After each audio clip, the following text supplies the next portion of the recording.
नमस्ते सदा वत्सले मातृभूमि। ममता बनर्जी बड़े सुर्खियों में पिछले 2 दिन से है। हालांकि बंगाल में चुनाव है, तो चुनाव के दौरान सुर्खियों में रहना स्वाभाविक भी है, क्योंकि सत्ता खसक रही है। खस के न खस के, लेकिन संभावनाएं पूरी हैं, इनसिक्योरिटी साफ दिख रही है। इसलिए ममता जी जो न करें सो थोड़ा है। पीछे हमने देखा था कि डीजीपी को किस प्रकार से ममता बनर्जी ने बचाने का प्रयास किया। केंद्र सरकार की एजेंसियां, डीजीपी उनके दायरे में आ रहा था, डीजीपी के करप्शन के चार्जेस थे। इस दौरान ममता बनर्जी ने सीबीआई के जुरिडिक्शन को बंगाल में बना कर दिया। सीबीआई का सुमोटो जुरिडिक्शन, मैं आपको बताता हूं, सीबीआई सेंट्रल एजेंसी है, Delhi special police establishment act के तहत बनी, और ये आज नहीं बनी, अंग्रेजों के समय की बनी हुई है। तो CBI Delhi special police establishment act के तहत काम करती है, और उसका अपना रुख है कि सेंट्रल के कोई भी केसेस हैं, सेंट्रल करप्शन के केसेस हैं, उस पर वो इन्वेस्टिगेशन करेगी। क्योंकि राज्य के पास पुलिस रहती है, तो सेंट्रल के पास सेंट्रल की अपनी सीबीआई रहती है, वो सेंट्रल के बिहाफ पर इन्वेस्टिगेशन करती है। और अगर कोई राज्य सरकार किसी मामले में इन्वेस्टिगेशन चाहता है, तो वो केंद्र सरकार को रिक्वेस्ट करता है, और केंद्र सरकार उस पर सीबीआई को केस प्रेफर करके कहती है कि आप इन्वेस्टिगेशन करें। लेकिन कुछ मामले ऐसे भी हैं जिसमें स्यू मोटो मतलब सैंक्शन की जरूरत नहीं पड़ती, और राज्यों ने अपने यहाँ सैंक्शन देकर रखा था, खासतौर से करप्शन के मामलों में सैंक्शन देकर रखा था। और प्रिवेंशन ऑफ करप्शन एक्ट के तहत कि हमारे राज्य में अगर कहीं भी कोई गड़बड़ी होती है, कोई करप्शन का मामला आता है, तो सीबीआई को इन्वेस्टिगेशन करने का राइट है। खासतौर से प्रिवेंशन ऑफ करप्शन एक्ट, यानी कि करप्शन के मामलों में राज्य सरकारें अगर करप्शन में ज़्यादा बढ़ेंगी, तो उनको सीबीआई को रोकना पड़ेगा, और सीबीआई रोकने से पहले वो केंद्र की सरकार के ऊपर सवाल खड़े करें, और केंद्र की सरकार के ऊपर सवाल खड़े करने के बाद सीबीआई के इन्वेस्टिगेशन को अपने यहाँ बैन कर दें। खासतौर से जो उन्होंने कंसेंट दी है, वो कंसेंट को विड्रॉ कर दें। इसके 2-3 बड़े लाभ हैं। बड़े लाभ ये हैं कि पहला तो जो करप्शन का मामला है राज्य का, वो मामला अपने आप सीबीआई को नहीं जाएगा। यानी कि प्रिवेंशन ऑफ करप्शन एक्ट के तहत जिसमें सीबीआई को स्यूमोटो राइट था इन्वेस्टिगेशन करने का, वो मामला अब सीबीआई के पास नहीं होगा। वो सीबीआई के पास तभी जाएगा जब राज्य सरकार उसको लिखेगी। खासतौर से मैं आपको बता दूं, जैसे राज्य सरकारें भी अगर लिखती हैं, तो सीबीआई के पास मामला जाने के लिए बहुत कुछ एक प्रक्रिया लंबी होती है। जैसे व्यापम का मामला अगर आपको याद हो मध्य प्रदेश का, तो शिवराज सिंह चौहान सरकार केंद्र सरकार को कह रही थी कि इस पर सीबीआई इन्वेस्टिगेशन करवा दिया जाए, लेकिन केंद्र सरकार ने सीबीआई इन्वेस्टिगेशन नहीं लिखा। यानी कि राज्य सरकार की रिक्वेस्ट के बावजूद केंद्र सरकार ने सीबीआई इन्वेस्टिगेशन नहीं लिखा। शिवराज सिंह सरकार उस समय सुप्रीम कोर्ट आई, सुप्रीम कोर्ट से उन्होंने आग्रह किया कि इस पर सीबीआई इन्वेस्टिगेशन लिख दिया जाए। सुप्रीम कोर्ट ने सीबीआई इन्वेस्टिगेशन लिख दिया, क्योंकि कई एक जजमेंट्स में और सुप्रीम कोर्ट हाई कोर्ट ये कह चुके हैं कि सुप्रीम कोर्ट और हाई कोर्ट को किसी भी एजेंसी से देश की इन्वेस्टिगेशन करवाने का अधिकार है। ऐसा ही एक मामला कोलकाता का आया, कोलकाता कोल को लेकर। हम सब जानते हैं कि कोलकाता या बंगाल, उधर झारखंड, उड़ीसा, यहाँ कोल माइनिंग की बड़ी खदानें हैं। कोल माइनिंग के मामले में, और जितना माइनिंग का मामला रहता है वो केंद्र सरकार का मामला रहता है, रेलवे केंद्र सरकार का मामला रहता है, और कोल की ढुलाई रेलवे के थ्रू होती है। ममता बनर्जी सरकार ने कंसेंट विड्रॉ करने के बाद एक कोल के मामले में, जिसमें कोल चोरी से निकालना और रेलवे से उसकी ढुलाई करना, ये केस एक बंगाल को लेकर आया। चूंकि कोल की माइनिंग के सैंक्शन तो केंद्र सरकार ने ही दिए होंगे, और माइनिंग की जो फील्ड रहती हैं वो केंद्र सरकार के पास ही रहती हैं, तो केंद्र सरकार ने माइनिंग के लिए आदेश दिया। केंद्र की माइनिंग के आदेश को माइनिंग सीबीआई इन्वेस्टिगेशन करवाया। सीबीआई की इन्वेस्टिगेशन को राज्य सरकार ने कलकत्ता हाईकोर्ट में चैलेंज किया। कोलकाता हाईकोर्ट के सिंगल बेंच ने कहा कि बिना जब कंसेंट विड्रॉ कर ली गई है, तो सीबीआई का जुरिडिक्शन नहीं लगता कि वो इन्वेस्टिगेशन करप्शन के मामले में बंगाल में करे। वो लेटेस्ट पेटेंट पे गई, यानी कि डबल बेंच में गई। डबल बेंच ने अलाउ कर दिया, और उन्होंने कहा कि माइनिंग चूंकि केंद्र का मामला है और रेलवे केंद्र का मामला है, इसलिए माइनिंग और रेलवे के मामले में, चाहे वो बंगाल में ही उपस्थित क्यों ना हो, उसमें केंद्र की एजेंसी को इन्वेस्टिगेशन करने का राइट है।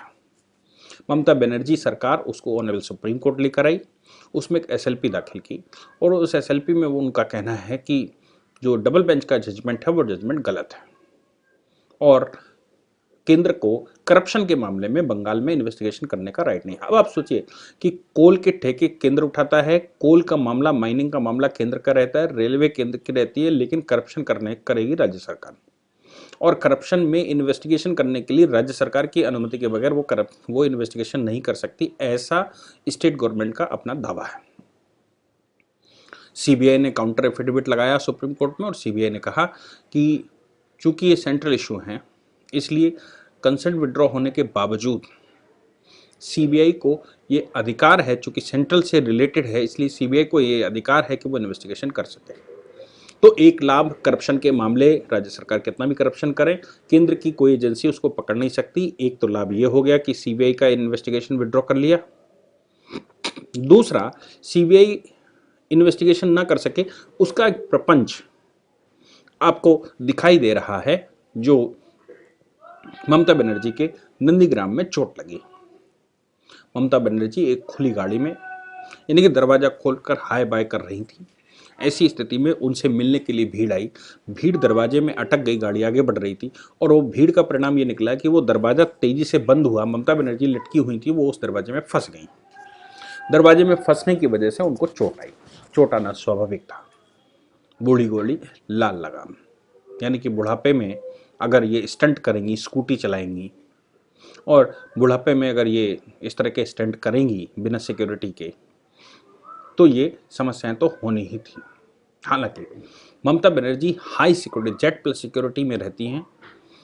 स्टेट की मुख्यमंत्री होने के नाते उनकी सिक्योरिटी बड़ी चाक चौबंद रहती है।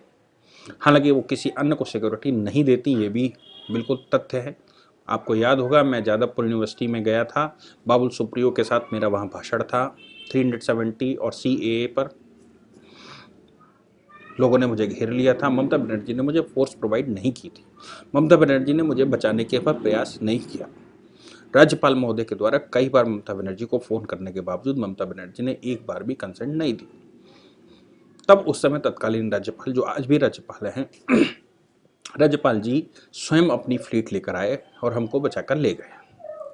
ये एक अद्वितीय इलस्ट्रेशन था, लेकिन किसी भी नागरिक की सुरक्षा करना ये राज्य का दायित्व बनता है। अब इन मामलों में अगर सीबीआई इन्वेस्टिगेशन बिठाया जाए कि इसमें कौन कौन शामिल है, तो ममता बनर्जी कहेंगी कि इसमें राज्य सरकार के अलावा कोई इन्वेस्टिगेशन नहीं कर सकता।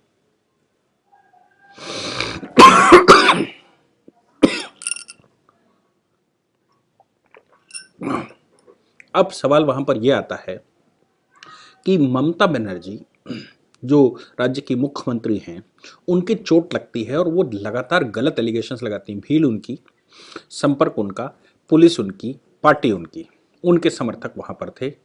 उनका कहना है बीजेपी ने उन पर हमला कर दिया। पुलिस फोर्स क्यों नहीं थी वहां?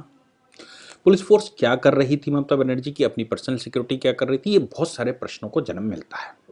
चोट लगी होगी, इसमें कोई शक नहीं। क्यों? क्योंकि वो स्टंट कर रही थी और स्टंट करने में इस उम्र में चोट लगना स्वाभाविक भी है। और भीड़ का तंत्र नहीं होता, भीड़ किसी भी तरह से चलती है। अपने नेता को मिलने के लिए, ममता बनर्जी इतनी पॉपुलर नेता है वहाँ की कि उनसे मिलने के लिए एक बड़ी संख्या आई ही होगी, उनसे मिल ही रही होगी, जिसमें उनके चोट लगी होगी। अब ऐसी परिस्थिति में बीजेपी के वहाँ के लोकल लीडर्स का कहना है कि इस पर इन्वेस्टिगेशन सीबीआई के द्वारा करना चाहिए। क्यों? क्योंकि ममता बनर्जी ये एलिगेशन लगा रही हैं कि 4-5 लोग बीजेपी वाले आए। अब वो कैसे आइडेंटिफाई करती हैं कि बीजेपी वाले कौन हैं और टीएमसी वाले कौन हैं, ये मेरे पास कोई इसकी मेथोलॉजी नहीं है, लेकिन हाँ, वो चिन्हित तो कर ही लेती हैं, इसीलिए वो इस तरह की बात कर रही हैं। उनके द्वारा जो चिन्हित किया गया, उनके द्वारा जो कहा गया कि उन पर हमला किया गया है, ऐसी परिस्थिति में अगर कोई न्यूट्रल एजेंसी उसका इन्वेस्टिगेशन करें, वो ही सही बता सकती है कि वाकई में ममता बनर्जी के लोग थे या फिर बीजेपी वाले लोग थे, यानी कि बीजेपी की कोई साजिश थी या वो एक इंसिडेंट था। लेकिन उस पर जो महारत हासिल रखने वाली एजेंसी है सीबीआई इन्वेस्टिगेशन नहीं कर सकती, क्योंकि ममता बनर्जी पहले ही इन्वेस्टिगेशन विड्रॉ कर चुकी है।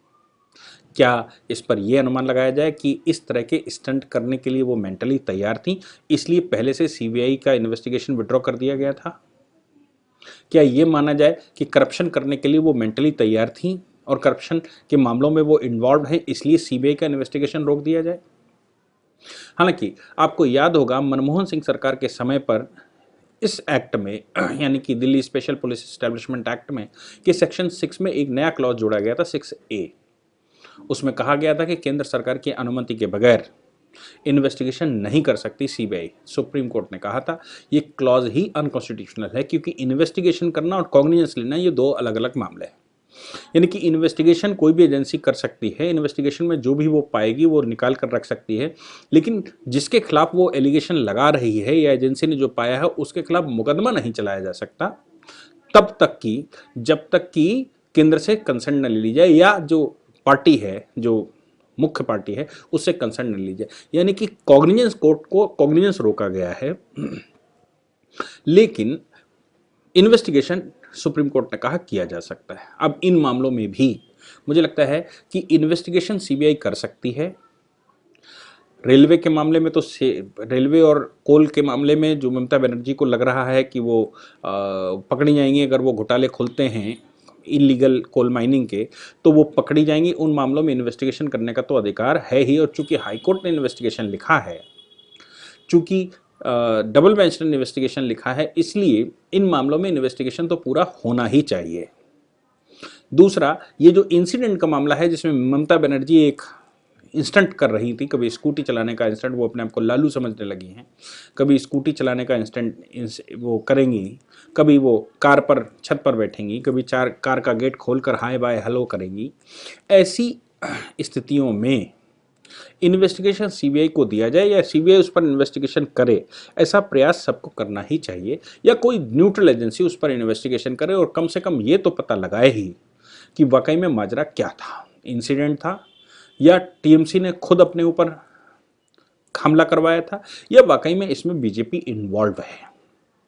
क्यों? क्योंकि जब आप कोई रास रचते हैं, जब कोई आप स्टोरी रचते हैं लोगों का मन प्रभावित करने के लिए, भारतीयों का मन प्रभावित करने के लिए, तो फिर अगर आप जीत गए उसको नैरेटिव बनाने में तो आपको लाभ भी मिलता है, लेकिन अगर आपकी पोल खुल गई तो आपको नीच समझकर, आपको उल्टा समझकर आपके खिलाफ भी बहुत सारी चीजें चालू हो जाती हैं।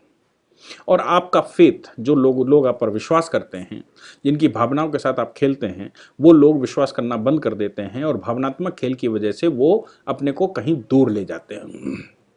सोचना ये होगा कि ममता बनर्जी क्या ये केजरीवाल की तरह या योगेंद्र यादव की तरह या इस तरह के भारत में बहुत सारे एक्टर पाए जाते हैं, उन एक्टर्स की तरह ये भी एक रोल प्ले कर रही थी, और ये जितना भी जो कुछ चल रहा है वो एक नैरेटिव तैयार किया गया था या एक शूट तैयार किया गया था, और उस शूट के दौरान हो सकता है कि उनके चोट ज़्यादा लग गई हो। मुझे संवेदनाएं हैं उनके प्रति कि इस उम्र में उनके चोट लगी, लेकिन उनको ख्याल रखना चाहिए कि इस उम्र में उनको इस तरह के स्टंट नहीं करने चाहिए थे। पॉलिटिशियन है, पॉलिटिशियन की तरह ही रहना चाहिए था, यंगस्टर्स की तरह नहीं करना चाहिए था, या करना भी चाहिए तो एक सेफ साइड देखकर करना चाहिए। इच्छाएं सबकी होती हैं, उनकी इच्छा भी होगी, सेफ साइड करना चाहिए।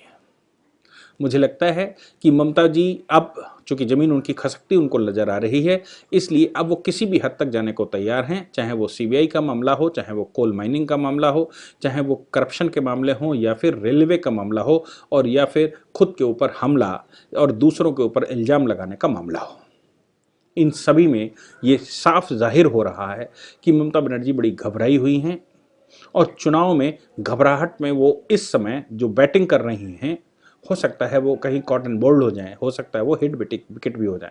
इस मामले में अगर सीबीआई इन्वेस्टिगेशन होती है, कोई अन्य इन्वेस्टिगेशन होती, तो हो संभव है कि वो हिट विकेट हो जाएंगी, अपनी ही सजाए खेल में फंस जाएंगी। इसलिए अब समझ में आया कि सीबीआई को क्यों रोका गया था और क्या करने की मंशा थी। Thank you very much.